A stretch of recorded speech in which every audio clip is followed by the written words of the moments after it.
तुम लोग मॉड्यूल तो लाए नहीं होगे, तो डिस्कस हम नेक्स्ट क्लास में करेंगे, ठीक है ना। आज हम जो पढ़ते हैं बेसिक मैथमेटिक्स का एक टॉपिक है। हाँ,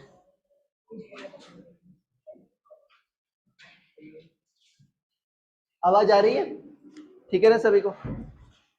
प्लेन एंगल क्या होता है जो जानते होगे। तुम उल्टा पहनी हो क्या, ऐसे ही है। मैं भी बचपन बचपन में फैशन यूज कर लेता था कभी, ठीक है। ओके, क्या होता है,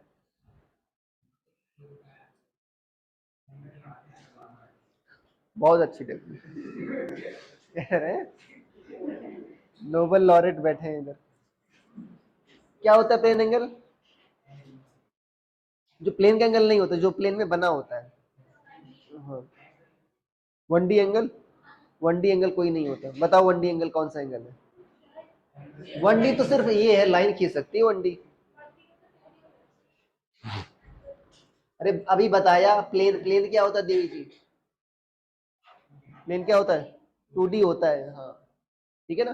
तो प्लेन एंगल डेफिनेशन पता है, देखो लिखवाए थे मैंने, याद है। एक आर्क बनाया था मैं, एक सर्कल लिया था, सर्कल पर क्या था बच्चों, एक आर्क लिया था। आर्क की लेंथ क्या थी, एल, और आर्क की रेडियस क्या थी, आर। तो एंगल कितना फॉर्म हो रहा था, थीटा, ठीक है ना। तो थीटा क्या था तुम्हारा, एल बाई आर।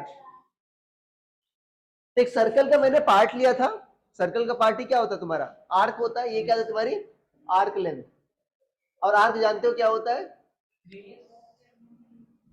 आर्क भाई सर्कल का पार्ट होता है। आर्क ये क्या है तुम्हारा, आर्क क्या होता है, सर्कल का पार्ट होता है, ठीक है। यूनिट क्या होती है बच्चों इसकी, क्या होती है, रेडियन। अरे ये होता है ना, हर चीज की कोई ना कोई डेफिनेशन होती होगी, ठीक है। ओके, ये जानते हो सारे लोग, ठीक है ना। सॉलिड एंगल भी लिखवाया था, याद है, जब सप्लीमेंट्री यूनिट्स लिखवाई थी, ठीक है ना। सॉलिड एंगल क्या होता है उस समय मैंने नहीं बताया था, क्योंकि उस समय उस केस में यूज नहीं था। अभी इसमें यूज पड़ेगा, तो मैं बता रहा हूँ आपको, ठीक है ना। अरे आगे बात समझ में। सॉलिड एंगल क्या होगा बच्चों, ये तो टू डी एंगल है ना। कैसा एंगल है, टू डी एंगल है। चाहो तो लिख लो इसको, ठीक है ना। कौन सा एंगल है, टू डी एंगल है। इसी तरह जो तुम्हारा, मैं लिखवा किस लिए ना, पगला नहीं गया हूं, लिख लो, कोरिलेशन बनाने के लिए होता है। बता तो नहीं पाए ना तुम लोग definition,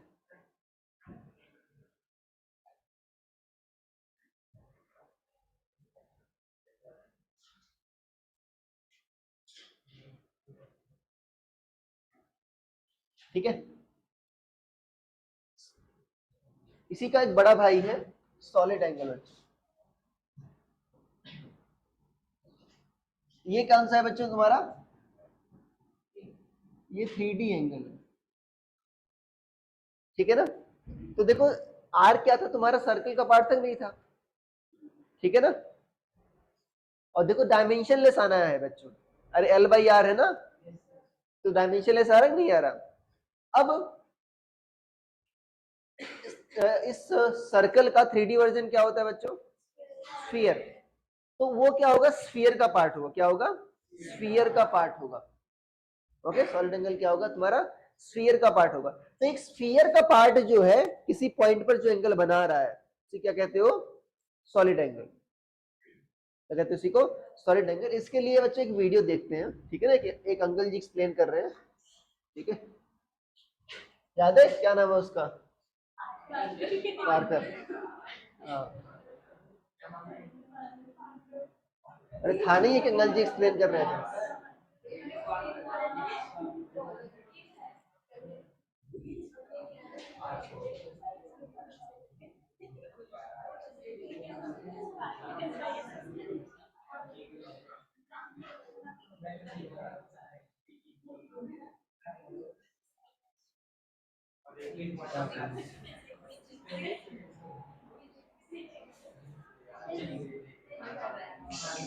This is Dave, head of marketing at a ketchup company. About to use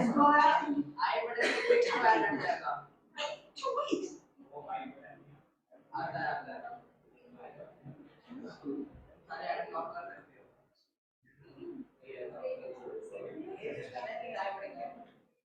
क्या दिख रहा है माई तुमको यूट्यूब?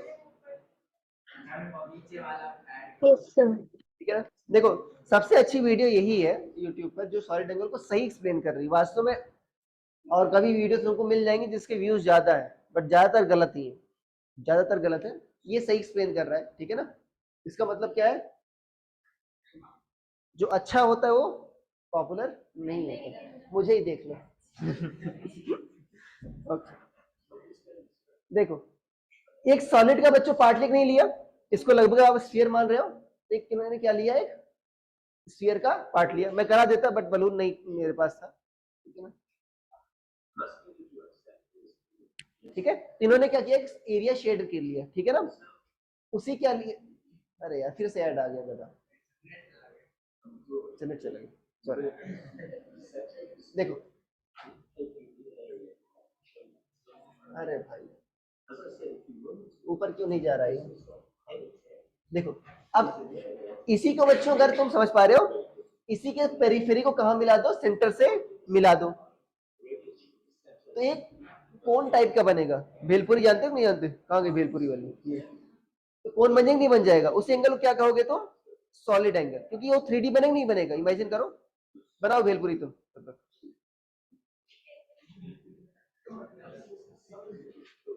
क्या दिखा नहीं दिखा? देखो देखो, अरे देख लो, अरे दिखा नहीं दिखा? ये क्या बोलेंगे, इसी को सॉलिड एंगल बोलेंगे। अरे आगे बात समझ में? हाँ ये दिख रहा नहीं दिख रहा? यही क्या है तुम्हारा, यहाँ पर भेलपुरी नहीं है, ये सॉलिड एंगल है, ठीक है ना? यहाँ पर क्या बना, सभी को मिलाओ क्या बनेगा बच्चों, एक सॉलिड एंगल बनेगा, ठीक है ना? ओके धन्यवाद अंकल जी। ओके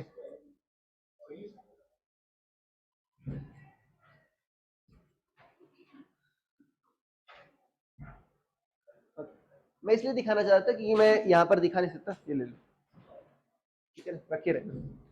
देखो कहने का मतलब ये है, अगर सॉलिड के बच्चों इंड्स को तुम किसी पॉइंट से मिला दो, ठीक है ना, तो क्या बनता तुम्हारा सॉलिड एंगल। जस्ट लाइक आर के बच्चों एंड पॉइंट से किससे मिलाते थे, पॉइंट से मिलाते थे, तो ये कैसा एंगल बनता था, प्लेन एंगल बनता था। उसमें क्या होगा, एक 3D होगा नहीं होगा बच्चों, 3D एक एरिया होगा, उसके पेरिफेरी के सारे पॉइंट्स को उस पॉइंट पर मिला दो, क्या बन जाएगा तुम्हारा सॉलिड एंगल। अरे अंकल जी दिखा रहे थे नहीं दिखा रहे थे, याद है? ठीक है वही।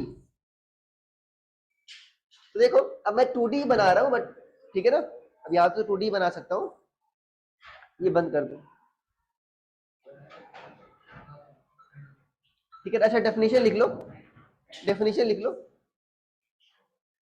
ठीक है ना? अब ये डेफिनेशन मैं खुद ही लिखवा रहा हूँ, कहीं लिखा नहीं है, ठीक है ना? हो सकता है मैं सही हूँ, ज्यादातर मैं सही हूँ बट गलत भी हो सकता है। लिखो, मतलब सही हूँ, लिखो। Angle formed when, angle formed by part of sphere at a point, part of a sphere at its center. Angle formed by a part of a sphere at its center is called solid angle, ठीक है ना? कैसे बनता था, जब हम periphery के point को किससे मिला देते थे, उस पॉइंट से मिला देते थे, ठीक है ना? अरे आगे बात समझ में? ठीक है। अब इसको ये भी कहते हैं, जैसे और करके लिख लो, सेम बात ही है। अब ये तो बच्चों सिर्फ स्फीयर के लिए ही है ना? अगर मान लो कोई नॉर्मल सॉलिड है जो मान लो स्फीयर नहीं है, ठीक है ना, तो उसमें क्या करते हैं, मान लो इस कॉपी का तुमको बनाना है, ये जो कॉपी है इस पॉइंट पर कितना एंगल बना है, क्या करोगे, इस कॉपी को यहाँ से मिलाओगे, इस एंड को यहाँ से मिलाओगे, यहाँ वाले को यहाँ से मिलाओगे, एक बन जाएगा नहीं बन जाएगा, ठीक है ना? तो लिख लो एंगल फॉर्म्ड, ऐसा लिखो, ए 3D angle, A 3D angle formed by joining ends of, joining periphery points of an area, या पेरिफेरल होना चाहिए जहां तक, ठीक है ना, points of area to a point, to a point, ठीक है ना? हो गया? क्या लिखा है मैंने, 3D angle found by joining, हाँ ठीक है ना? तो यार उसमें अभिषेक से कह दो चेंज कर दे थोड़ा, जो नीचे लिखा गलत लिखा है ना, अरे गलत लिख दिया है। ठीक है, कहा था मैं? ठीक है, ठीक है ना। देखो बच्चों, तो मान लेते हैं एक बच्चों छोटा सा स्फीयर है, ठीक है ना, ऐसा स्फीयर का एक पार्ट लिया है मैंने, ठीक है। तो अब ये है 2D, मतलब है 3D, इमेजिन करना। तो क्या बनेगा ये बच्चों, ऐसा ऐसा दिखाना तुम लोग, ठीक है ना, ऐसा दिखा देना कि लगे 3D है। अरे बनाया था ना उन्होंने भी, ठीक है ना। तो ये क्या होगा तुम्हारा, सॉलिड एंगल होगा। इसको किससे दिखाते हैं, ओमेगा से दिखाते हैं, जैसे ओम वाला, ठीक है, कैपिटल ओमेगा, ठीक है ना। तो देखो, अब इसमें दिखाएंगे ऐसे बच्चों, छोटा डी ओमेगा, मान लो ये एरिया क्या है बच्चों तुम्हारा, डीए है। छोटा एरिया ले रहे हैं, ये एरिया क्या है तुम्हारा, डीए है। तो जो छोटा तुम्हारा सॉलिड एंगल होगा डी ओमेगा, वो क्या होगा तुम्हारा,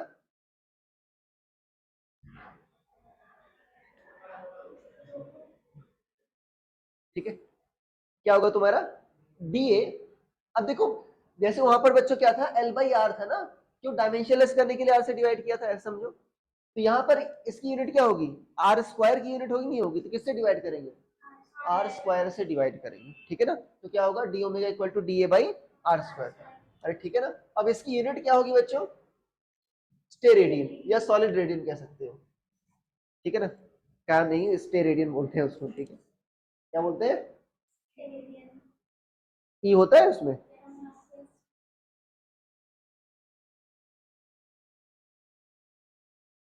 अरे पता ही नहीं पता, ये हो गया बच्चों।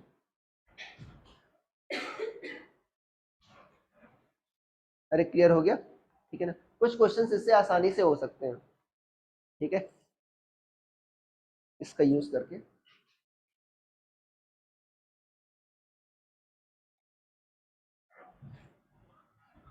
देखो यहां पर तुमको, अगर बच्चों इसका मैं प्रोजेक्शन लूं, प्रोजेक्शन समझते हो, मान लो इसी पर लाइट, मान लो कोई भी जो कोनी लिया है, जो भुलभुली इसने बनाई थी, अगर उसका क्या करें हम, प्रोजेक्शन ले, फोटो ले, तो इसकी परछाई ऐसे कोन टाइप की बनेगी, नहीं बनेगी, ठीक है ना। अरे बनेगी, नहीं बनेगी। अब उस कोन का ही ये जो एंगल है, ये हाफ एंगल बोलते कि नहीं बोलते, ये थीटा है। अरे एंगल कितना है बच्चों, थीटा है। अगर मान लो अगर ऐसा है, अरे यारी बात समझ में, कितना बना है वो, थीटा। तो ध्यान देना, कोण तो इतना ही है बच्चों, अरे कोण तो क्या है, इतना ही है। अगर एंगल थीटा है तो एरिया जो करेगा वो कितना होगा,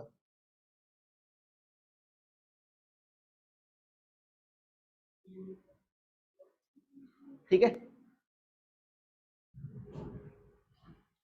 इसको इंटीग्रेट करना पड़ेगा। अगर मान लो, अच्छा जैसे सर्कल का बच्चों, सर्कल के लिए पूरा सर्कल का कितना आपका एंगल होता था, 2 पाई, ठीक है ना। तो यहाँ पर बच्चों अगर पूरे सर्कल फॉर होल स्फीयर, इसके लिए क्या होगा, पूरा एरिया अरे भाई उसमें कैसे लिखते हैं थीटा, पूरा रेडियस कितना होगा, पूरा लेंथ कितना होगा, 2 pi r, divide by r कितना आ जाएगा, 2 पाई। तो यहाँ पर बच्चों फॉर होल स्फीयर पूरा एरिया कितना होगा, 4 pi are square, divided by are square कितना आ जाएगा, 4 पाई। तो ऐसे इसमें 2 पाई होता था, इसमें क्या होता था, 4 पाई होगा। अरे आ गई बात समझ में, ठीक है ना। फोर स्फीयर के लिए सॉलिड एंगल कितना होगा तुम्हारा, 4 पाई होगा।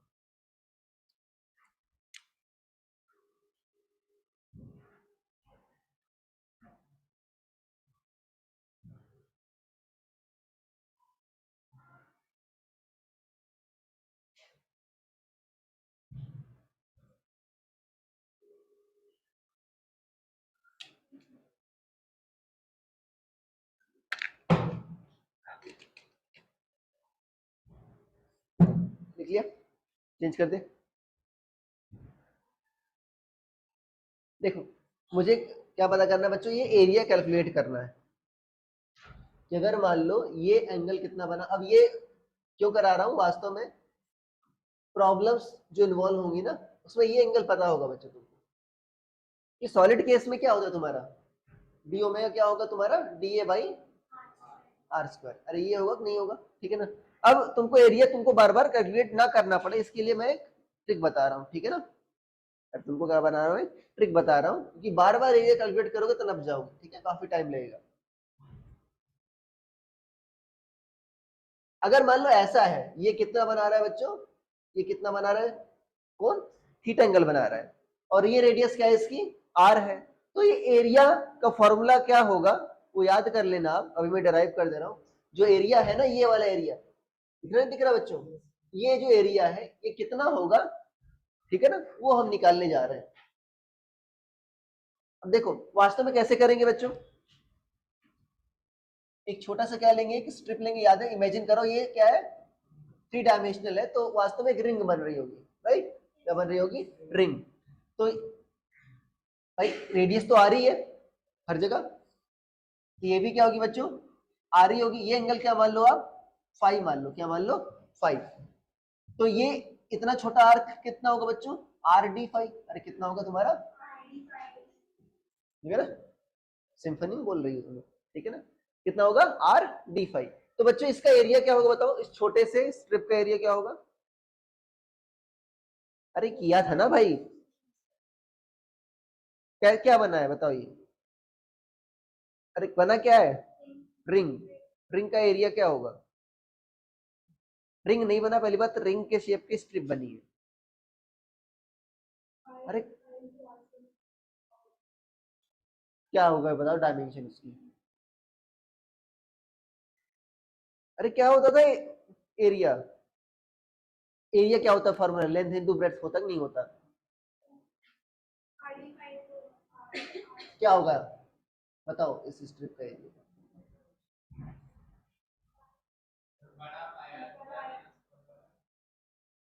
अरे भाई हाँ कर सकते हो, इसकी थिकनेस क्या है, डी आर, और ये क्या है, आर, तो कितना आ जाएगा, अरे लेंथ इंटू ब्रेड्थ यही होता है ना, लेंथ कितनी हो गई इसकी, 2 पाई आर इंटू थिकनेस क्या हो गई, डी आर, क्या हो गया, 2 पाई आर डी आर। अब वो भी कह रहा है सही, उससे भी आ सकता है, क्या होगा, याद है ऐसा करते थे कि एक अंदर से काट लिया गया क्लास 8th और 9th में, क्या लिखोगे, pi R plus D R का whole square minus pi are square, ठीक है ना, पाई आर स्क्वायर कॉमन लो, तो यहाँ पर क्या आ जाएगा, 1 plus D R by R का होल स्क्वायर, अरे ये आ जाएगा ना, -1, ये नहीं आ जाएगा, ठीक है ना। अब ये बाइनोमियल डी आर क्या बहुत छोटा है, तो कितना आ जाएगा, क्या आ जाएगा, 1 plus 2 D R by R -1, तो क्या हो जाएगा, -1, ये क्या हो जाएगा, कैंसिल। अब इसको मल्टीप्लाई करो तो क्या आ जाएगा, कट जाएगा, कितना आ जाएगा, 2 पाई आर डी आर, ठीक है ना, वैसे भी आ सकता है, बट याद होना चाहिए ना मेरे भाई, length into thickness, length into breadth, ये होता नहीं होता, तो कितना होगा बच्चों इसका एरिया बताओ, उस स्ट्रिप का एरिया जो छोटा तुम्हारा आ रहा है, क्या होगा बच्चों, 2 pi R D R. Are क्या है बच्चों, आर इसकी रेडियस है, इसकी रेडियस क्या होगी तुम्हारी, इसको 2 पाई ऐसा लिख दो, एक्स डी एक्स,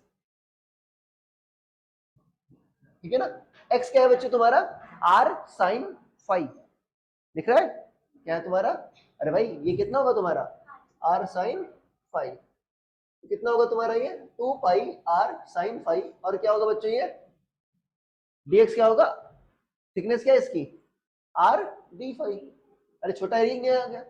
अब इसको क्या करेंगे, इंटीग्रेट कर देंगे, कहां से कहां तक बच्चों, हाँ, सबसे छोटा फाई क्या होगा, अरे नहीं यार 3D है, इमेजिन करो, वो उसका भी आ रहा है, लेफ्ट वाले पार्ट का भी आ रहा है वो, अरे भाई ये स्ट्रिप इस पार्ट में भी तो है,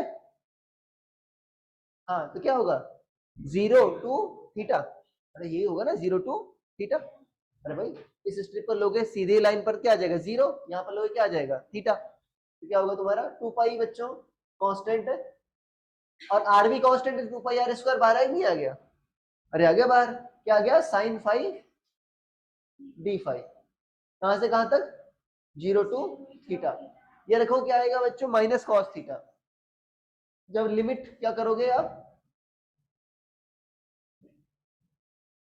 इंटरचेंज कर दो, ऊपर क्या कर दो 0, यहाँ पर क्या कर दो थीटा, तो क्या आ जाएगा तुम्हारा 1 माइनस कॉस थीटा, तो कितना आ जाएगा area, 2 pi are square 1 minus cos theta. अरे आ गई बात समझ में? क्या किसी बच्चे को डाउट है?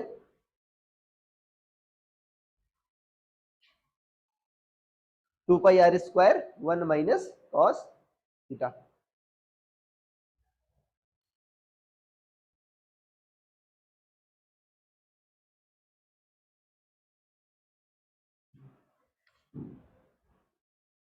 मतलब अगर जो कोण बन रहा है बच्चों, ठीक है ना, जो भेलपुरी बन रही है, अगर उसका हाफ एंगल कितना है थीटा, तो एंगल कितना होगा तुम्हारा, सॉरी एरिया कितना होगा, 2 pi are square 1 minus cos theta. ठीक है। अच्छा थीटा को बच्चों फुल स्फीयर के लिए बताओ थीटा कितना हो जाएगा, ये पाई आ जाएगा, इमेजिन करो।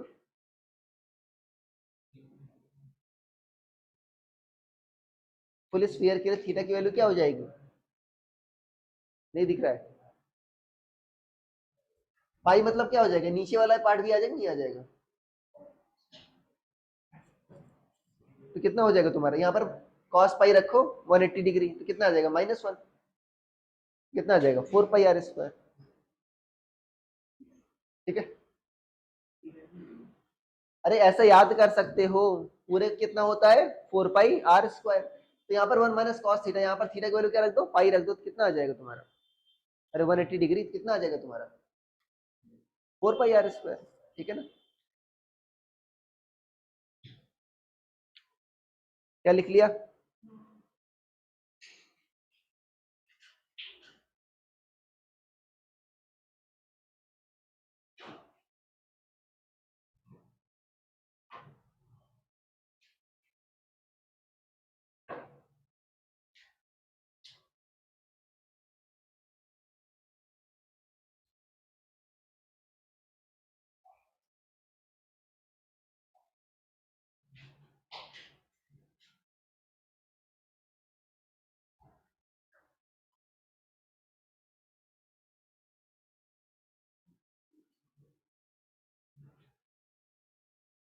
लिख लिया?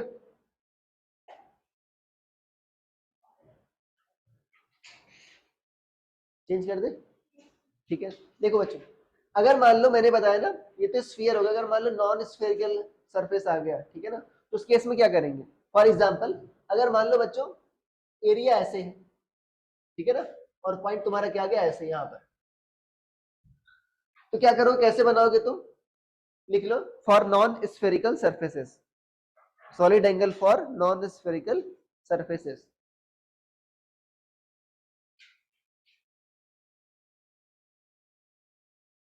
ठीक है। देखो बच्चों एरिया वेक्टर क्या होता है, सरफेस के परपेंडिकुलर होता है, ठीक है ना। अब देखो ऐसा बना रहे हो तुम, ये आर वेक्टर बच्चों जो छोटा सा है, ध्यान देना बहुत ही छोटा सा है, क्या है, बहुत छोटा सा है, मैं बड़ा बनाया हूं, ठीक है ना। ये मतलब आर कहां से पास होगा, मैं बी से दिखा रहा हूं, ठीक है ना,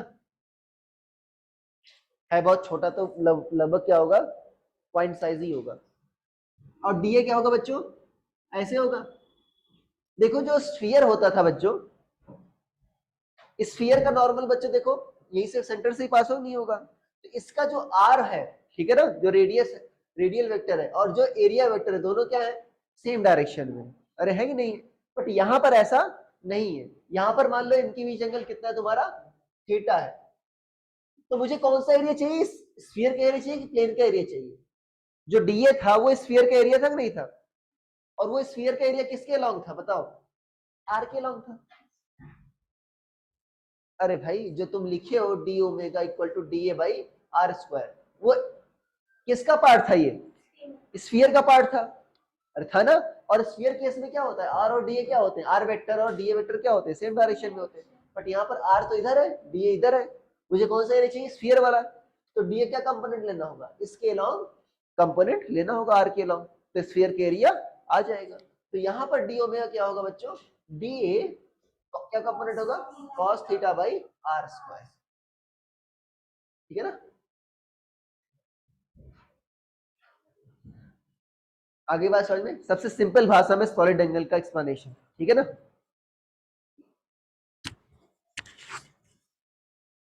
आप इंटरनेट में देखिए बहुत ही घटिया एक्सप्लेनेशन दिया है।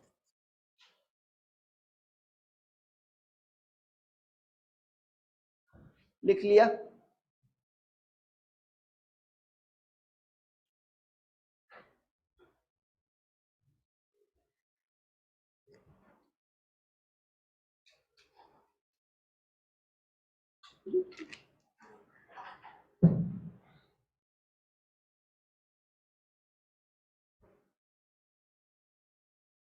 लिख लिया भाई? ठीक है ना। अब ये मैं बिल्डअप कर रहा हूं किसके लिए? गॉस लॉ के लिए। गॉस लॉ के प्रूफ में बच्चों आपका ये आएगा सॉलिड एंगल का यूज, ठीक है ना। प्रूफ एक बार पूछा गया सर सीबीएसई में, ठीक है ना, एक बार ही पूछा गया, हमको करना जरूरी है, ठीक है ना, नहीं कहोगे भाई दोबारा पूछ लिया गया, ठीक है ना, यहाँ पर करा ही नहीं गया, दंगा कर दोगे तुम लोग। फिर डाल लो गॉस लॉ, ठीक है ना। आखिरकार हम गॉस लॉ पर आ गए। पहले हमने फील्ड लाइंस पढ़ी थी, ठीक है ना, फिर इलेक्ट्रिक फ्लक्स पढ़ा, उसके बाद क्या पढ़ा? गॉस लॉ, ठीक है।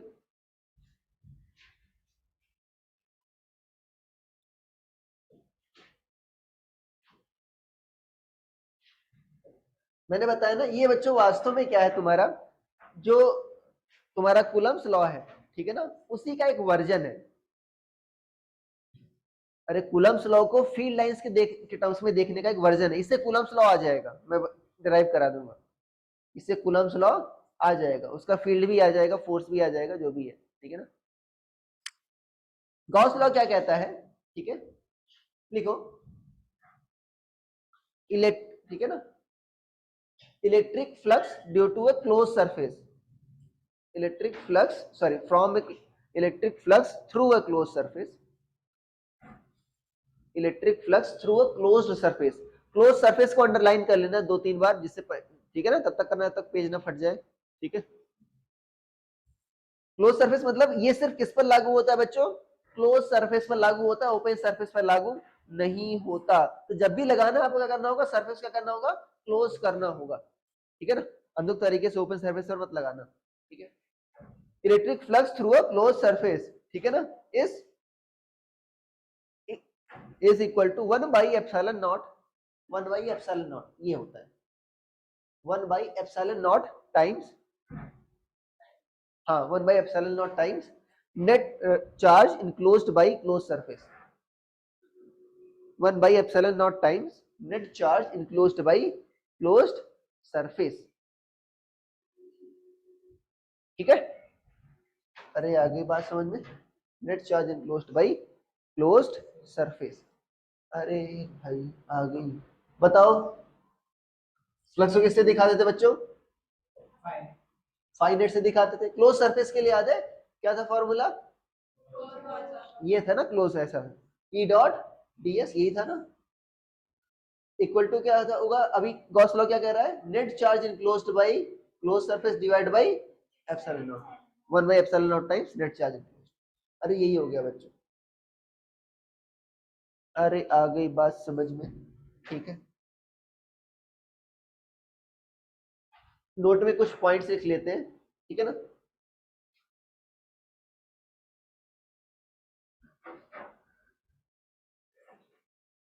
या मुझे ठंडी लग रही है, तुमको नहीं लग रही?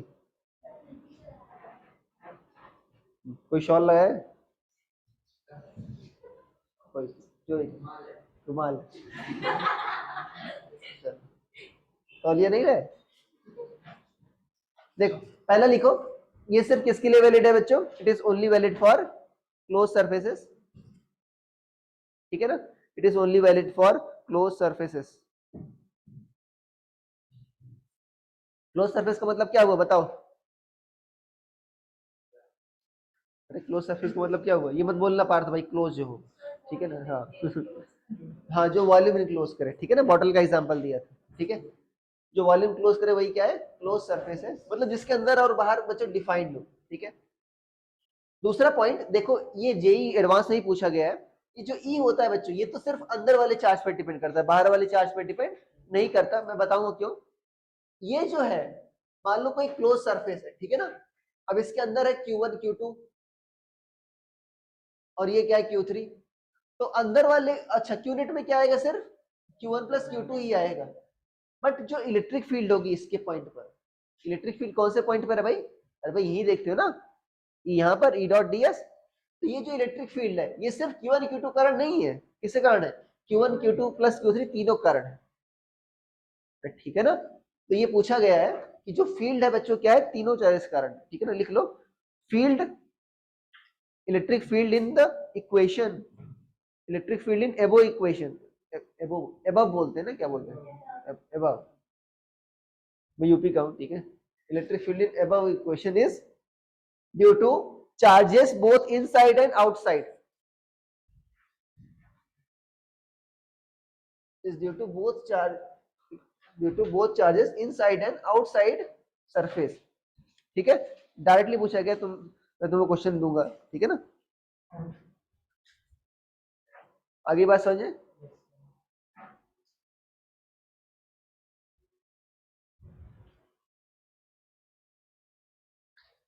ओके, अब ध्यान देना, जैसे अब चार्जेस को जो लिखना है, क्या रखना है आपको, हमेशा साइन के साथ रखना है, ठीक है ना।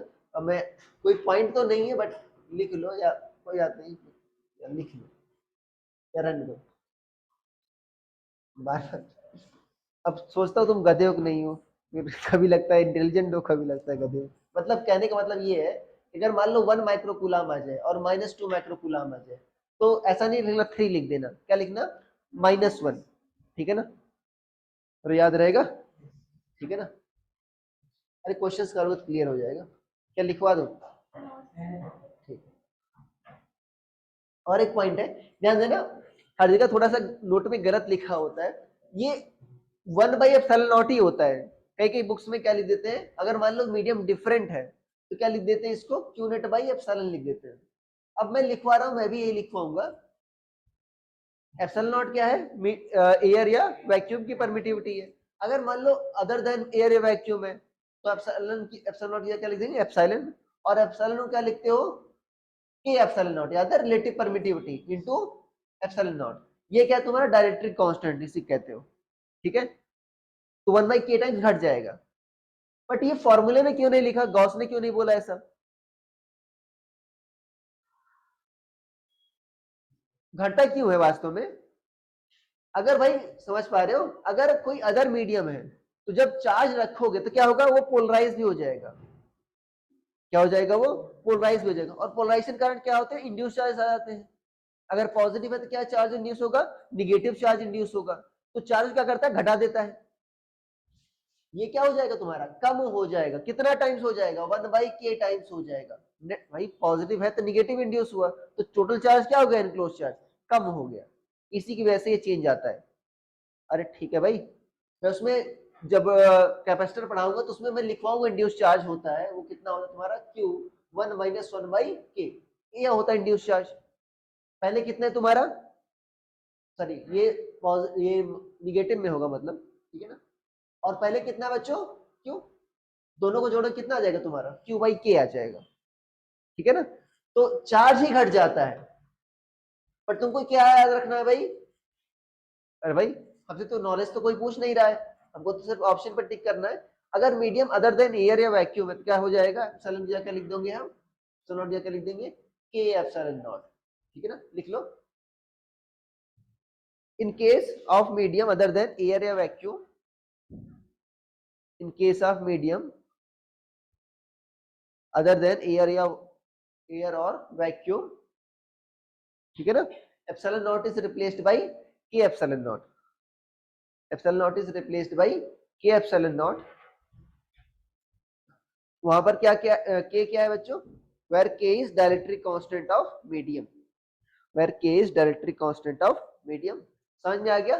देखो गॉस लॉ में नहीं है वो, है क्या रीजन, वो इंड्यूस चार्जेस आ जाते हैं, ठीक है ना।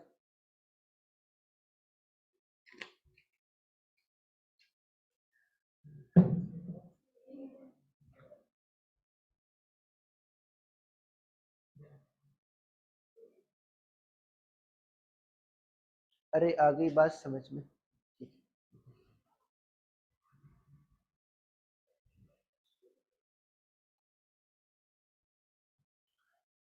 और तो कुछ बच नहीं रहा है। अच्छा और कोई पॉइंट नहीं है, ठीक है। अब देखो बच्चों, इसको मैं वैसे ही प्रूफ कराऊंगा, बाय इंट्यूशन से देख लेते हैं, ठीक है ना। अच्छा अगर, ठीक है ना, अब इसको तुम ठीक है, जब घर में जाना आराम से इस पर पॉइंट्स लिखना, ठीक है, जब भी जाओ रूम पर, जब नोट्स रिवाइज करते रहो तो खुद से तुमको पॉइंट्स आते हैं, ठीक है ना।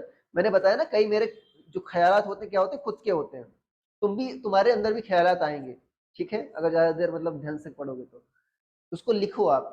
या कोई पॉइंट तुमको समझ में, मान लो तुमको लगा कि ये पॉइंट बाद में मैं भूल जाऊंगा, ये तो उसको लिख लो, ठीक है। प्रूफ में बाय इंट्यूशन क्या है, अगर मान लो बच्चों एक क्लोज सरफेस है और मैंने क्यू जो है या 2 कूलम चार्ज ऐसे मान लो बाहर रख दिया, तो नेट फ्लक्स कितना होगा इससे गॉस लॉ के हिसाब से? 0 होगा। क्यों होगा 0?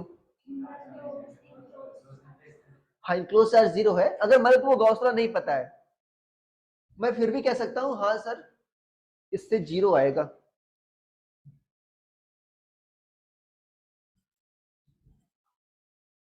मैंने तुमको बताया था इसके पहले ही कि जो अंदर लाइन जाती हैं क्या होता है बच्चों, उनके करस्पॉन्डिंग फ्लक्स क्या लिखते हैं, क्या साइन होता है अंदर जाने वाली लाइंस के लिए?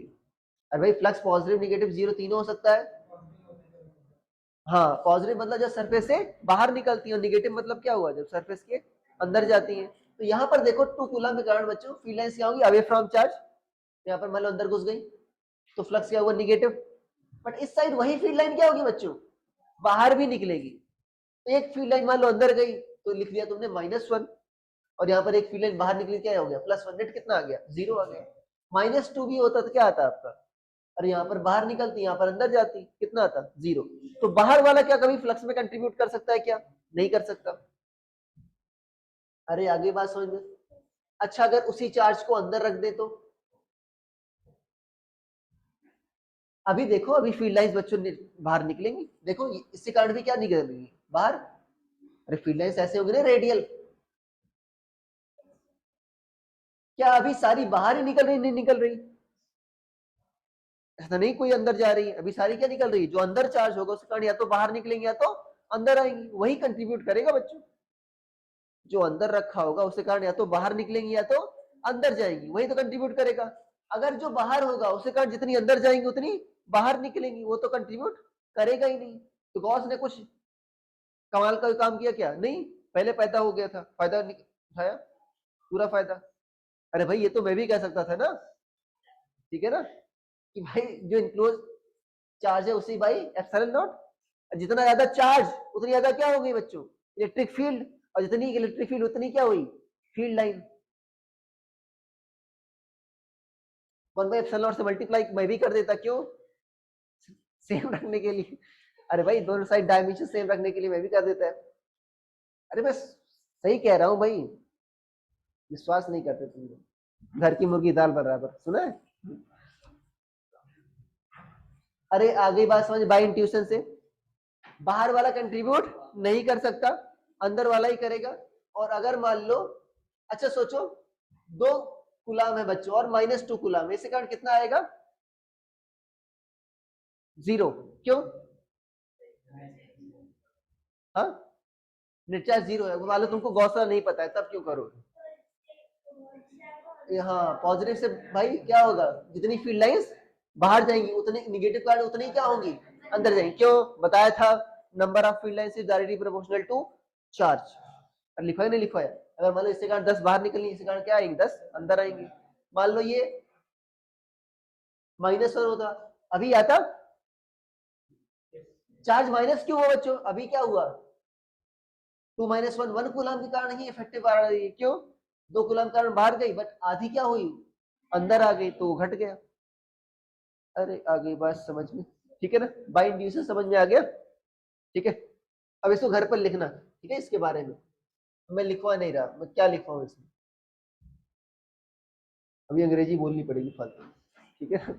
ओके, प्रूफ लिख देते हैं, जो नॉर्मल तरीका है, नॉर्मल मतलब ऐसा नहीं है जो नहीं बताया मैंने, नॉर्मल नहीं है, नॉर्मल मतलब जिसको आप एग्जाम में लिख सकते हो, ठीक है।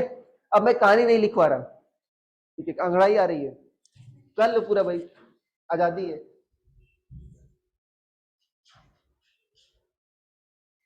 ठीक है। सोफा वोफा मंगवाते हैं तुम्हारे लिए। मान लो एक क्लोज सरफेस है, ठीक है ना, प्रूफ ऑफ हेडी डाल लो, प्रूफ ऑफ गॉस लॉ।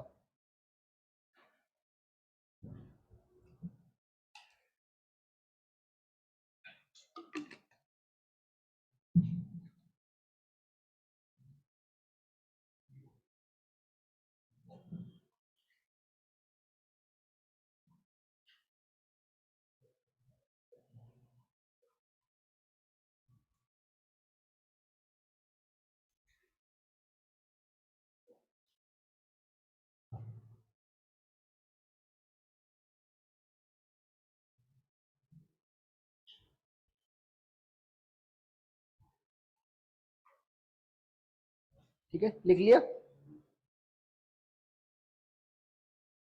अच्छा, मैंने कुछ लिखने को दिया ही नहीं।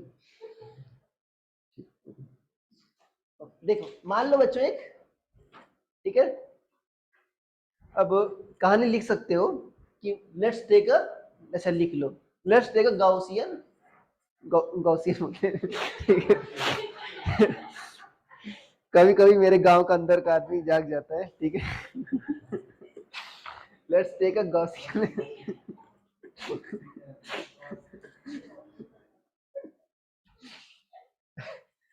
Let's take a Gaussian sphere, sorry Gaussian sphere नहीं, गॉसियन सरफेस।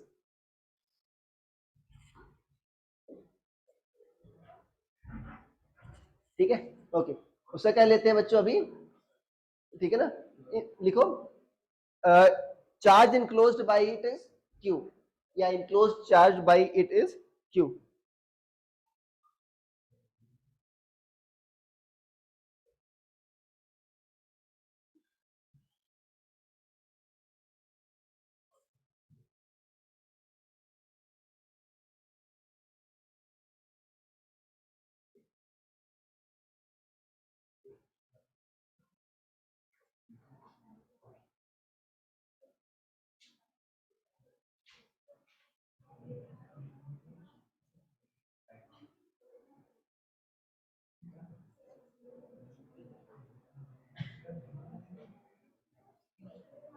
ठीक है,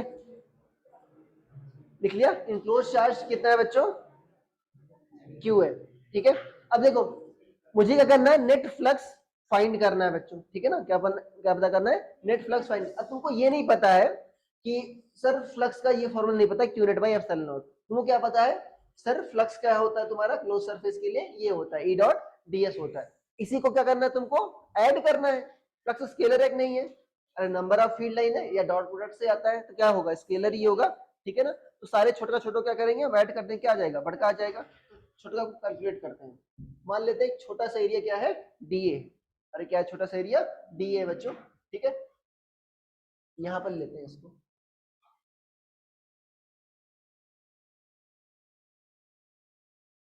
तो नहीं बन रहा भाई ये, मान लो ये क्या है बच्चों तुम्हारा, डीए, ये क्या है तुम्हारा, मान लो डीए है बच्चों, और ये क्या है तुम्हारा आर है, इनके बीच एंगल क्या है, थीटा। मैं कोई भी रैंडम सरफेस लिया हूं, क्या लिया हूं, थोड़ा कोई भी रैंडम नहीं, ऐसा नहीं सर स्फेरिकल के लिए ये तो होगा, मैंने थोड़ी लिखवाया सिर्फ स्फेरिकल के लिए वैलिड है, सभी के लिए वैलिड है। अरे भाई कैसा ही शेप है, अच्छा नोट में मैंने एक पॉइंट लिखवाया नहीं है, बट इंट्यूशन से समझ लो कि क्या बच्चों जो सरफेस के शेप वगैरह पर डिपेंड करता है क्या ये फ्लक्स, नहीं डिपेंड करता, ठीक है। जितना चार्ज अंदर होगा उतना ज्यादा क्या होगा, फील्ड लाइन आएंगी, ठीक है। अरे यार ये बात समझ लो, ठीक है। तो अच्छा इससे एसोसिएटेड बच्चों, अब बताओ यहाँ पर क्या कैलकुलेट करना है मुझे, शुड का फ्लक्स कैलकुलेट करना है, डी फाई क्या होगा तुम्हारा, ई डॉट डीएस, अरे होगा ई क्या होगा बच्चों, आर डिस्टेंस पर, ये आर वेक्टर है, आर डिस्टेंस पर ई क्या होगा, पॉइंट चार्ज कर के क्यू बाई आर स्क्वायर, अरे ये होगा ना K Q by are square. DS क्या है बच्चों तुम्हारा, डीए लिख दो, और इनके बीच एंगल क्या है बच्चों, ई और डीएस के बीच का थीटा, तो क्या हो जाएगा कॉस थीटा, इतना लिखो।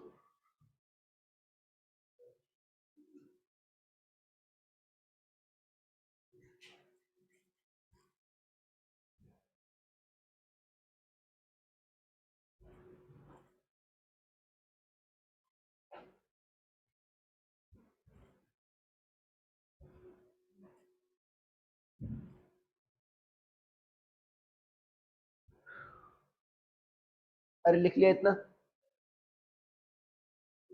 क्या करें बच्चों अब इसको इंटीग्रेट कर दें, और कौन सा इंटीग्रेशन करें,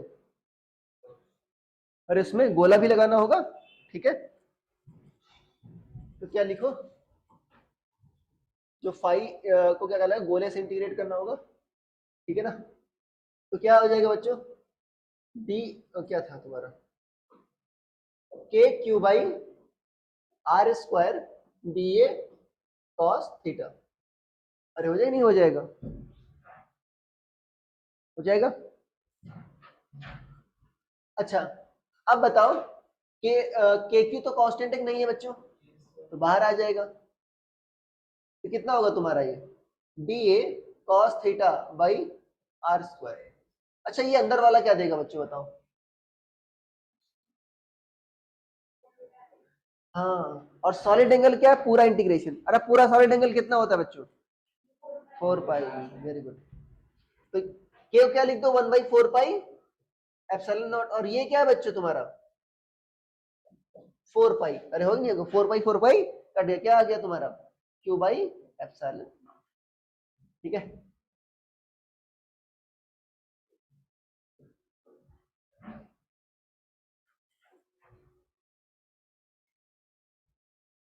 अरे क्या आ गया क्यू बाई एप्सिलॉन। अरे प्रूफ हो गया। ठीक है।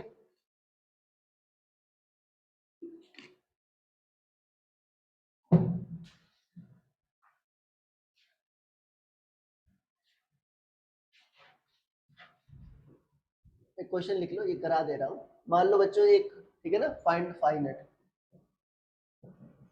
मान लो बच्चों 1 कूलम है, ठीक है, और क्या तुम्हारा यहाँ पर 3 कूलम है, और यहाँ पर क्या है तुम्हारा -2 कूलम। ठीक है, तुमको क्या बताना है, फाइनेट। सिर्फ फॉर्मूला लिख दो। एग्जाम में क्या आएगा तुमको वैल्यू भी रखनी पड़ेगी, ठीक है ना, सिर्फ वैल्यूज रख दो।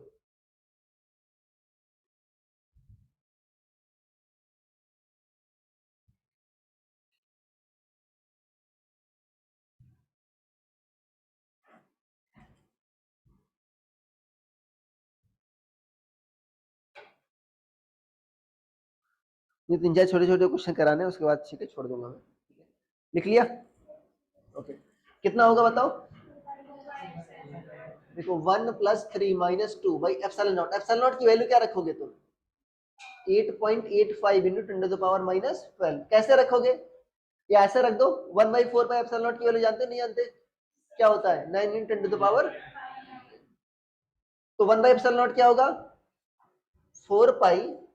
अरे 1/एप्सिलॉन नॉट की वैल्यू क्या होगी 4 पाई इंटू 9 इंटू 10�9। इसको ऐसे भी लिख लेना, क्या लिख लेना, इक्वल टू, ऐसे याद करके लिख लेना, इक्वल टू क्या लिख लेना, ये है ना 2 इंटू क्या आ गया बच्चों 4 पाई इंटू 9 इंटू 10⁹ ऐसे भी आ जाएगी।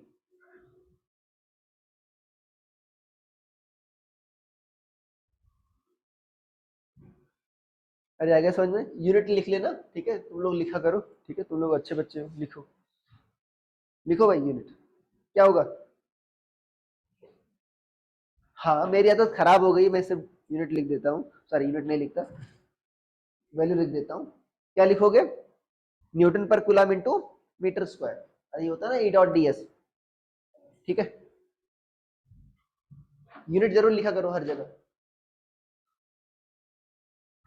ठीक है भाई, फॉर एग्जाम्पल तुमने मास लिख दिया 1, वन क्या है, ग्राम है, मिलीग्राम है, किलोग्राम है, सेंटीग्राम, सॉरी सेंटीग्राम जो भी है। अरे आगे बात समझ में, ये था बच्चों आपका जनरल आपका एक क्वेश्चन था। ठीक है, क्लोज सरफेस जितना चार्ज इनक्लोज होगा भाई एप्सिलॉन नॉट। ठीक है, कभी कभी क्या होता है तुम्हारा चार्ज, बच्चों सॉरी चार्ज कह रहा हूँ, सरफेस जो तुम्हारा होता है क्लोज नहीं होता, तुमको क्लोज करना पड़ता है। क्या होता है, क्लोज करना पड़ता है, उससे तुम गौसला लगा सकते हो, क्योंकि गौसला ओपन सरफेस पर लागू नहीं होता। ठीक है ना, क्या गौसला बाउल पर लागू हो सकता है क्या, नहीं, क्योंकि वो क्या है ओपन है। ठीक है ना, बट अगर मान लो मैंने दे दिया बच्चों, मान लो एक बाउल है, ठीक है ना, उसको तुमने उल्टा करके रख दिया, ठीक है ना, मान लो तुम लोग कहीं भीख मांगने गए हो, ठीक है, और यहाँ पर चार्ज रख दिया तुमने, ठीक है, अब बताओ इससे फ्लक्स कितना पास हो रहा होगा। ठीक है ना, लिख लो, find flux passing through hemisphere, pi hemisphere.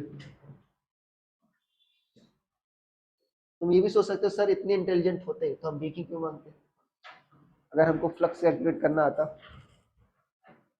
ठीक है, आपकी तरह हम भी पढ़ा रहे होते फिर। पाई हेमिस्फीयर,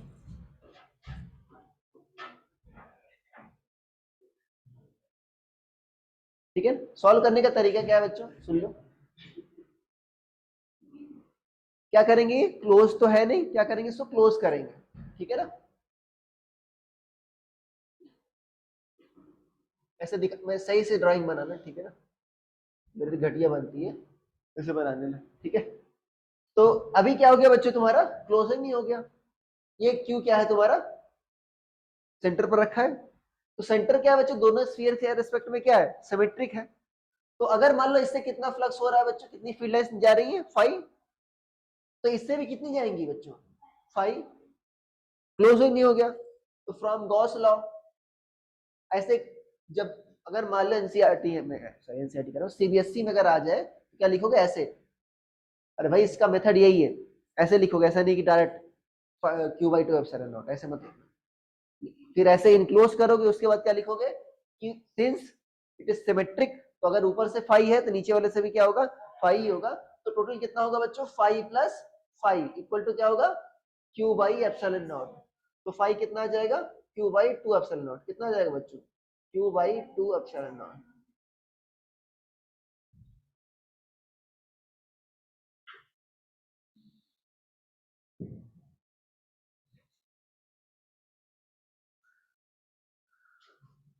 एनसीईआरटी कोई लाया है क्लास 12 फिजिक्स, नहीं, चलो इसमें क्वेश्चन है,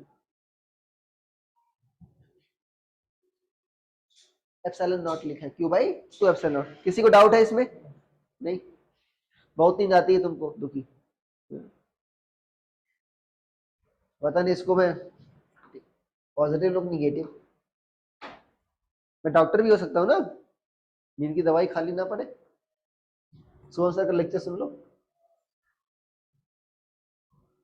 और क्या, ठीक है। दूसरा, अगर मान लो क्वेश्चन में था एक,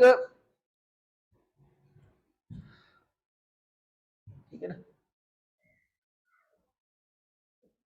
एक मान लो बच्चों ऐसा है 4 सेंटीमीटर का कोई भी, ऐसा मान लो एक स्क्वायर है, क्या है स्क्वायर है, इसके सेंटर से 2 सेंटीमीटर ऊपर, ठीक है ना, क्या रखा गया, चार्ज क्यू रखा गया, क्या रखा गया है, चार्ज क्यू रखा गया है, ठीक है ना। तुमको क्या बताना है, flux through this surface 5 due to square,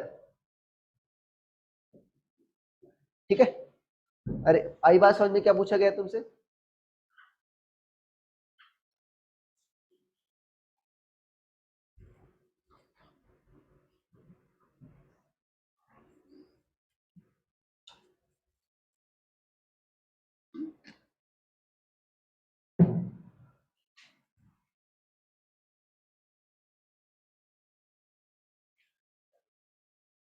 अच्छा इसको बच्चों सिमेट्रिकली जैसे कैसे क्लोज करेंगे, सोचो, हाँ वेरी गुड, कैसे बनाएंगे क्यूब। अच्छा बच्चों मान लो अगर मैं क्यूब बना दूं,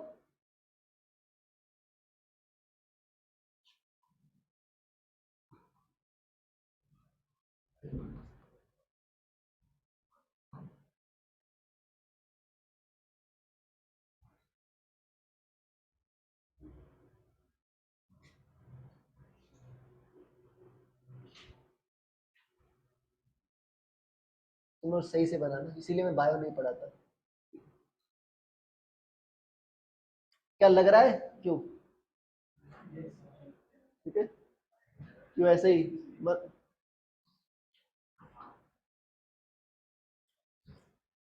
ठीक है। देखो एक ही सर, बाकी मैंने डॉटेड बनाए हैं, ठीक है ना, आपको भी ऐसे डॉटेड ही बनाना है, एक तुमको दे रखा है नीचे वाला सॉलिड, बाकी है वैसे ही। तो ये बच्चों क्या है तुम्हारा 4 सेंटीमीटर नहीं है, तो इसका सेंटर क्या होगा बच्चों, इससे वाले से 2 सेंटीमीटर की हाइट पर होगा, तो यहाँ पर तुमने क्या रखा है, अरे चार्ज रखा नहीं रखा, तो मतलब क्योंकि क्या रखा गया है, सेंटर पर रखा गया है। अब देखो कितने फेस है बच्चों, 6, सारे फेसेस क्या है आइडेंटिकल है। मान लो एक फेस से कितना फ्लक्स पास हो रहा है बच्चों 5, तो टोटल फेस से कितना हो जाएगा 6 5 कितना हो जाएगा क्यू बाई एप्सिलॉन नॉट, तो 5 कितना आ जाएगा क्यू बाई 6 एप्सिलॉन नॉट।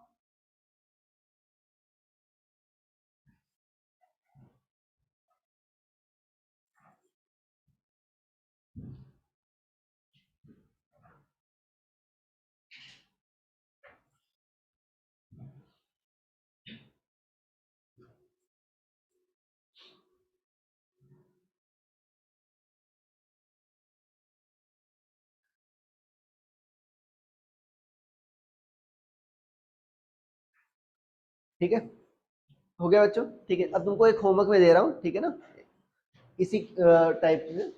अब ना हो पाए तो छोड़ देना, दिमाग लगाना, अगर ना हो पाए तो छोड़ देना, बहुत ज्यादा उसमें परेशान ना होना, ठीक है।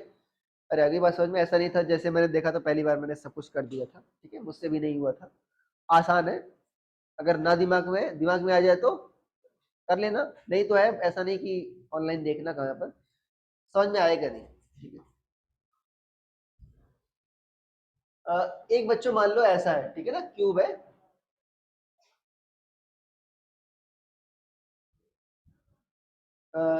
नाम दे दो ABCDEFGH, EFGH, ठीक है। अरे आगे बात समझ में। तो मान लो चार्ज बच्चों कहां पर रखा गया, एच के ऐसे बीचों बीच रखा गया, ऐसे यहां पर चार्ज क्यों चार्ज यहां पर रखा गया है, ठीक है ना। तो आपको बताना है फाई थ्रू ईच फेज, ठीक है ना, फाई थ्रू ईच फेज,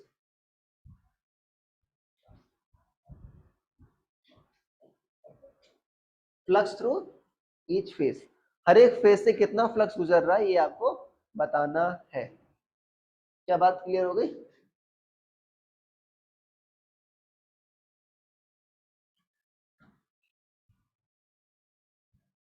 तुम तो लंबे हो, तुमको नहीं दिखता? अच्छा ये माँ बाहुबली बैठे ना बीच में, हाँ।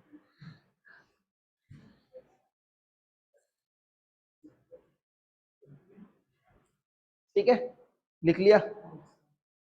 दूसरा इसी का पार्ट है बच्चों, नया क्यूब बनाना, सेम क्वेश्चन है बट क्यूब अभी चार्ज कहां पर रखा है, देखो ये क्लोज नहीं है बच्चों, अरे भाई चार्ज ओपन में है ना भाई, घर के अंदर तो है नहीं, वो चार्ज कहां पर रखा है, बाहर रखा है। यहां पर अगर चार्ज रख दिया, कहां पर चार्ज रख दिया, charge at one of the edges, edges कह रहा हूं, वन ऑफ द वर्टिसेस। अभी सेम चीज करना तुमको, फ्लक्स थ्रू ईच फेस बताना है। हाँ ओपन, ये तो क्लोज है, पर तुम्हारा चार्ज कहां पर है, चार्ज खुले में रखा है। अरे चार्ज खुले में ना, चार्ज इनक्लोज होना चाहिए, नहीं होना चाहिए, वो भी एज पर रखा था, वो भी बाहर ही रखा था ना। ऐसे समझो, अगर मान लो, ठीक है ना, मान लो शहद रखा गया है, अगर बॉक्स के अंदर रखा होता तुम उसको नहीं चाट सकती थी, अगर मान लो बॉक्स से बाहर रखा गया अभी तुम उसको चाट सकती हो। अरे है कि नहीं है, तो ओपन में है कि नहीं है, सिंपल सी बात है। नहीं, हर एक फेज से पूछा है मैंने।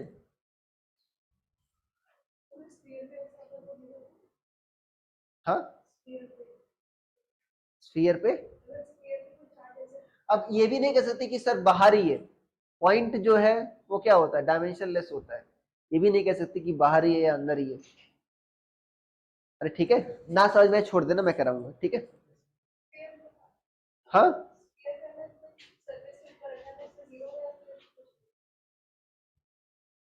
वो कैसे बताऊंगा, अब ये तो ठीक है ना, उसमें क्या था, समझ पाए ना, समझ पाए, उसमें ये भी नहीं कह सकते जो पॉइंट चार्ज रखा गया है अंदर है कि बाहर है।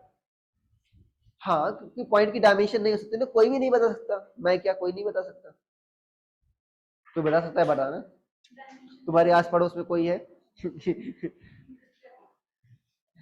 अरे हो गया। अ, एक क्वेश्चन है बच्चों, आपको ऐसे पार्ट वन करके लिखना, एक मान लो क्यू चार्ज है, एक ऐसा कंसेंट्रिक स्फीयर है, कितना चार्ज इनक्लोज्ड है, क्यू, और बाहर वाले, एक बाहर वाला, इसके अंदर कितना चार्ज है मान लो 2Q, इसको क्या मान लो S1 है, उसको क्या मान लो S2। हाँ ओके,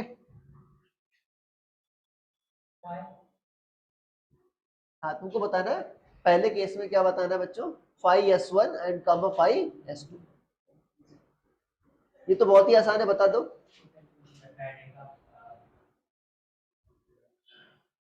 ये बताना है क्यों, तो कितना होगा, अरे क्यू अंदर है ना, क्यू बाई एप्सिलॉन नॉट, और फाई S2 क्या होगा, हाँ 3 क्यू है ना, 3Q बाई एप्सिलॉन।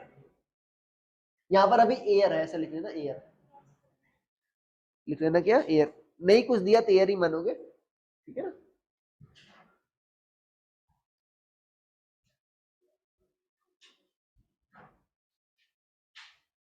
अरे ठीक है भाई, लिखो if,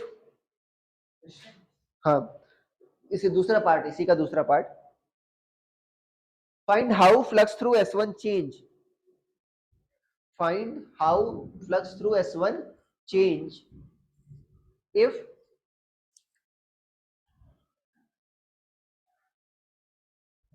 medium inside is replaced by, if medium inside it is replaced by dielectric of dielectric constant 5, dielectric of dielectric constant 5, air था ना, एयर क्या रख दिया, डायलेक्ट्रिक ऑफ डायलेक्ट्रिक कांस्टेंट 5, तो क्या होगा बच्चों इसके थ्रू अभी,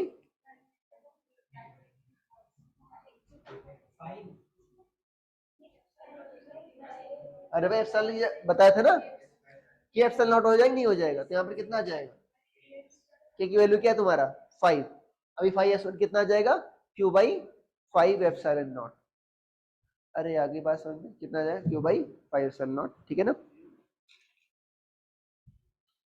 लिख लिया। कोई मॉड्यूल लाया है, एक आखिरी क्वेश्चन छोड़ रहा हूं उसके बाद, कोई लाया तो है, मैं देखा था।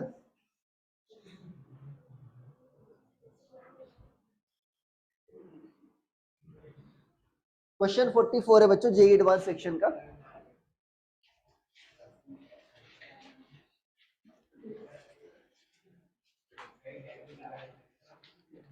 याद है क्वेश्चन पूछा था तुम लोग फाउंडेशन में, शायद वानिका रही हुई, शायद उसको याद है, एक क्वेश्चन पूछा था, मान लो ऐसे इसके शायद 4 मीटर, ऐसा 4 मीटर डिस्टेंस पर एक बल्ब रखी थी, ठीक है ना, पूछा था कितना एरिया से पानी बाहर निकल रहा है, याद है, मैंने पूछा था, तुमको नहीं याद, मुझे क्वेश्चंस याद रहते हैं, लोग के नाम नहीं याद रहते सही में, आई डोंट नो। देखो क्वेश्चन 44, क्वेश्चन 44 है बच्चों, कौन से पेज पर लिख लेना, पेज 99, जे एडवांस का है, ठीक है, अच्छा क्वेश्चन है 99, ठीक है। क्वेश्चन में क्या कह रहा है, क्या वो, एक बच्चों प्लस क्यू चार्ज कहां पर रखा गया है, यहां पर रखा गया है, ठीक है ना, एक जो तुम्हारा कटोरा है ना उसके टॉप पर रखा गया है,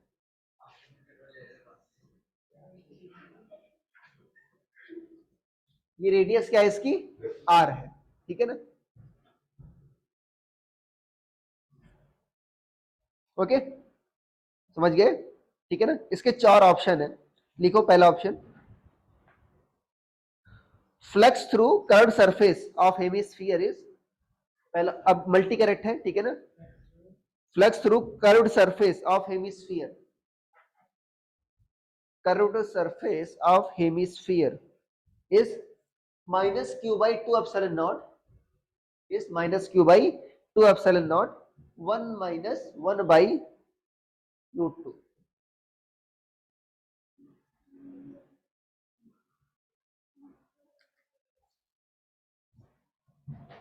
ठीक है ना, यहां पर लिख लेना चार्ज जस्ट आउटसाइड, ऐसा लिख लेना, यहां पर लिख लेना जस्ट आउटसाइड, ठीक है ना, नहीं तो भी आरजे बोलेगी अंदर की बाहर से, बताओ, ठीक है ना, जस्ट आउटसाइड, ठीक है ना, जेई वाले तुम्हारी सुन ली, क्या है चार्ज जस्ट आउटसाइड है, तो क्या बताया तुमको, फ्लक्स थ्रू कर्व्ड सरफेस क्या इतना है, तुम बताना सही है कि नहीं है, दूसरा लिखो total flux through curved and flat surface, दूसरा option total flux through curved and flat surface is Q by epsilon naught, क्या ये सही गलत है,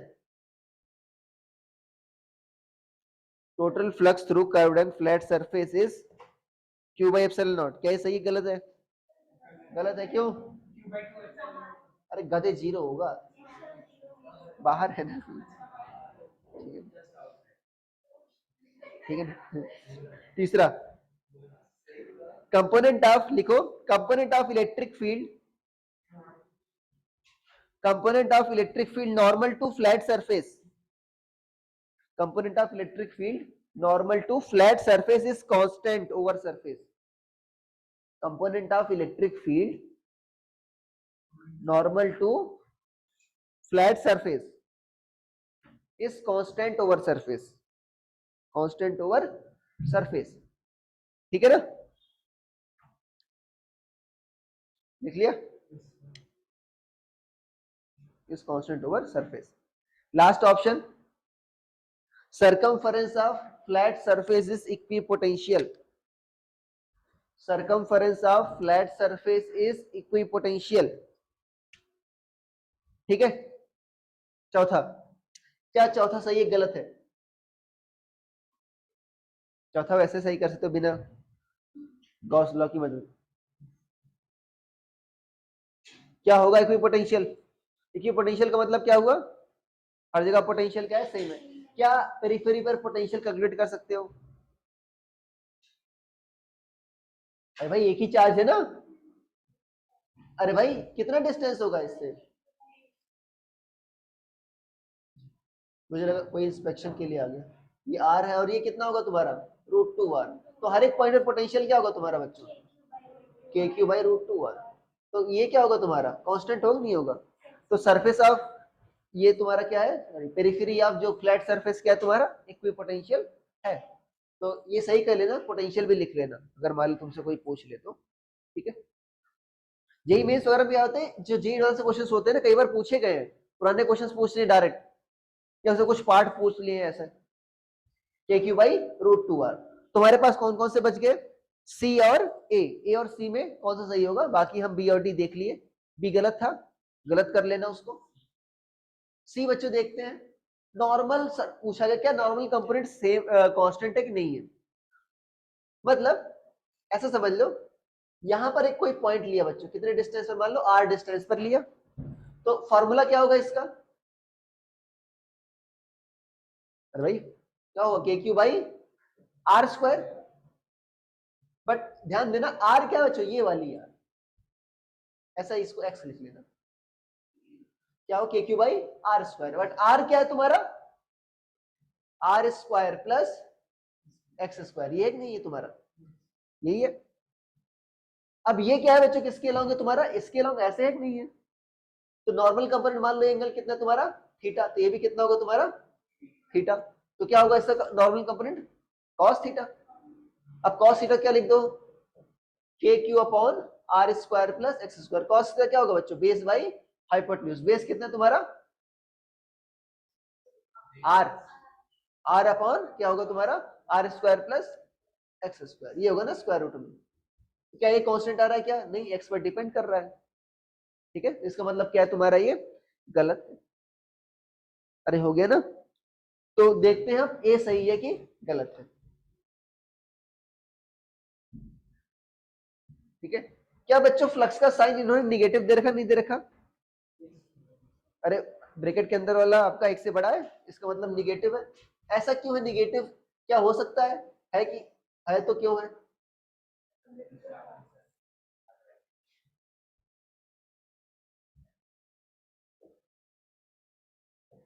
जब देखो एक ऑप्शन था ना कि टोटल फ्लक्स कितना है बच्चों, जो फ्लैट सरफेस और कर्व सरफेस से कितना है? 0 है। ऐसे समझो, जो इससे गुजर, ठीक है ना, यहां पर मान लो जस्ट आउटसाइड, जस्ट थोड़ा सा, तो जो इससे गुजर रहा होगा जस्ट यहां पर है, फ्लक्स थ्रू कर्व्ड सरफेस पूछा है, राइट? यहां पर क्या पूछा तुमसे? Flux through curved surface of hemisphere. ठीक है, कितना तुमसे ये पूछा है कितना है?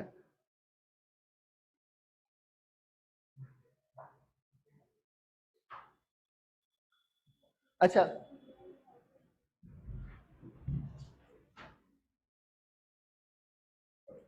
कोई सोच के बताओ कैसे करेंगे इसको।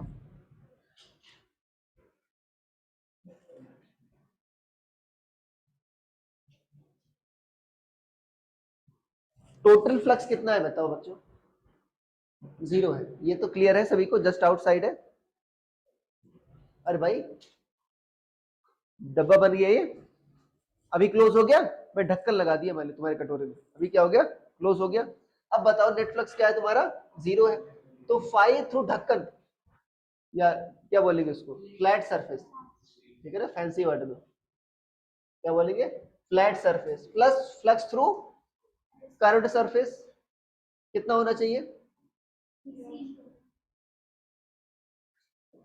अरे आना चाहिए, नहीं आना चाहिए, 0।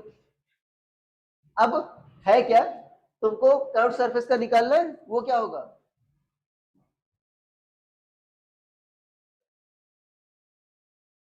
माइनस फ्लक्स ड्यू टू,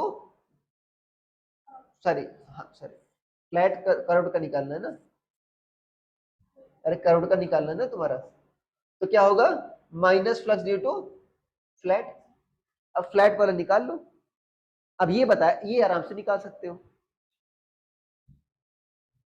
अरे भाई इतना लिखो जल्दी से।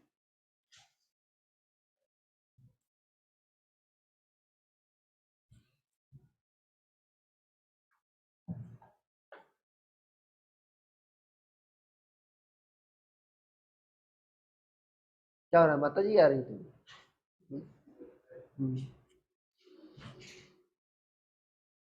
किसी को देखा है जिसकी माता जी आ रही है? देखा क्या किसी को?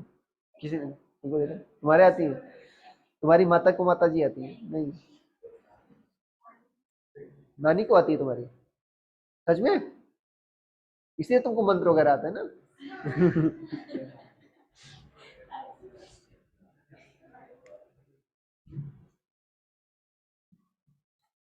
इससे दूर है ना, ये भूत वगैरह करती है तुम।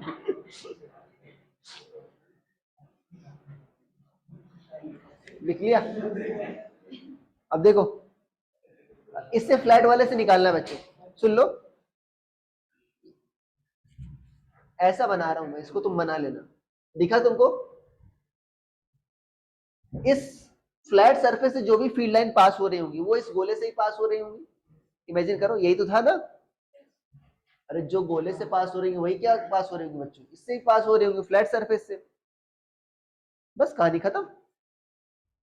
अब इसका तुम एरिया, अगर तुमको पता है इस गोले का एरिया क्या होगा, अगर ये एंगल थीटा है, याद है?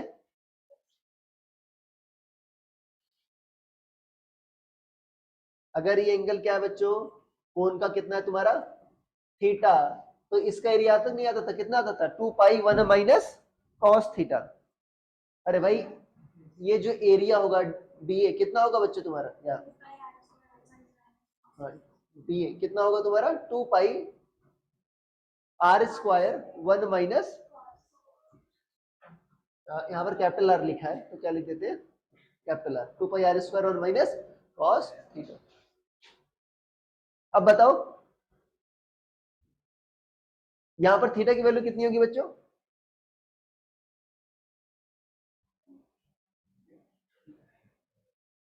tan थीटा क्या होगा, परपेंडिकुलर बाई बेस, परपेंडिकुलर कितना है आर, बेस कितना है आर, तो कितना हो गया r/r 1, थीटा कितना हो गया 45, तो यहाँ पर कितना हो जाएगा तुम्हारा 2 पाई r² 1 माइनस कॉस 45, तो कितना आ जाएगा ये 1/√2, तो कितना आ गया ये 2 पाई r² 1 माइनस 1/√2।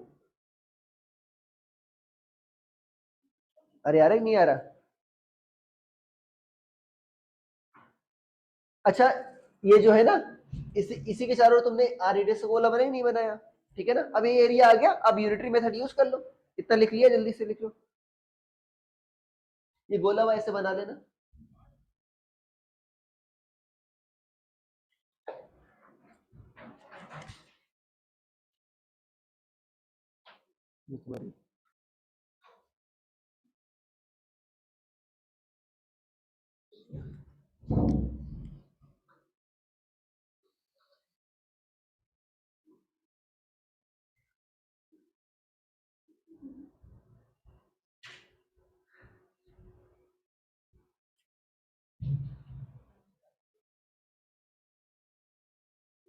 क्या लिख लिया, ठीक है ना। अब यूनिटरी मेथड लगा देते हैं बच्चों, पूरे एरिया से कितना पास हो रहा होगा बताओ। अरे पूरा एरिया कितना होता है बच्चों स्फीयर का? 4 पाई आर स्क्वायर, और 4 पाई आर स्क्वायर से कितना फ्लक्स पास हो रहा होगा? तो यूनिट एरिया से कितना पास हो रहा होगा? Q by 4 pi are square epsilon naught. तो कितना एरिया बचा बच्चों हमारे पास? 2 pi are square 1 minus 1 by root 2 से कितना पास हो रहा होगा? इससे मल्टीप्लाई कर दो तो क्या हो जाएगा? Q by 4 pi are square epsilon naught, और यहाँ पर क्या आ जाएगा? 2 pi are square 1 minus 1 by root 2। अरे हो गया। तो बताओ क्या हो जाएगा? ये नीचे क्या बच जाएगा? 2। तो कितना आ गया तुम्हारा? Q by 2 epsilon nought 1 minus 1 by root 2। ये किससे आया है बच्चों? 5 फ्लैट आया कि नहीं आया? तो कर्व का पूछा था नहीं पूछा था? कर्व का क्या हो जाएगा? इतना माइनस हो जाएगा। ठीक है, तो यहां पर सॉलिड एंगल यूज हुआ है। ठीक है, ऐसा क्वेश्चन वो वाला देख लो, अगर मान लो, सुन लो, ऐसा क्वेश्चन वहां भी मतलब नहीं कराऊंगा मैं। ठीक है, जैसे ये पूछ सकता है कि मान लो, अरे भाई सुन लो, पूछता है वहां पर बता दूंगा ध्यान रहे तो, कि एक पॉइंट सोर्स रखा गया है बच्चों वाटर के 4 मीटर नीचे, ऐसा कुछ। ठीक है ना, तुमने टीआर पढ़ा है कि अगर क्रिटिकल भाई अगर रे जाती है सॉलिड से, सॉलिड कह रहा हूँ, हाई डेंसर मीडियम से रेयर मीडियम पर, तो क्या होता है? अवे फ्रॉम नॉर्मल उड़ जाती है। एक एंगल ऐसा आता है जब ये ऐसा आ जाता है बच्चों। ठीक है ना, तो पढ़ा होगा मैंने। तो अगर इससे ज्यादा करो तो क्या हो जाता है? अंदर ही चला जाता है। तुमसे ये पूछेगा कितने एरिया से लाइट निकल रही है, एरिया ऑफ स्फीयर। तो वास्तव में क्या होगा तुम्हारा? एक ऐसा कॉन्वेंट नहीं बनेगा, उससे एरिया, उस लाइट, उस एरिया से क्या होगी? लाइट निकल रही होगी। ये अगर एंगल पता हो तुमको तो एरिया कितना हो जाएगा? 2 pi are square 1 minus cos theta. अरे ठीक है, हो गई बात, आगे बात समझ में। ठीक है ना, यही में पूछा गया है, तुमको मैं दे दूंगा। ठीक है ना, कितनी लाइट निकल रही है वो सब पूछा है, लिख लिया। यही क्वेश्चन पूछा गया, मतलब सेम फॉर्म का पूछा गया। मैं तुमको और क्वेश्चन दे दूंगा, ठीक है, फ्लक्स वाले। ठीक है, किसी कुछ डाउट है? नहीं?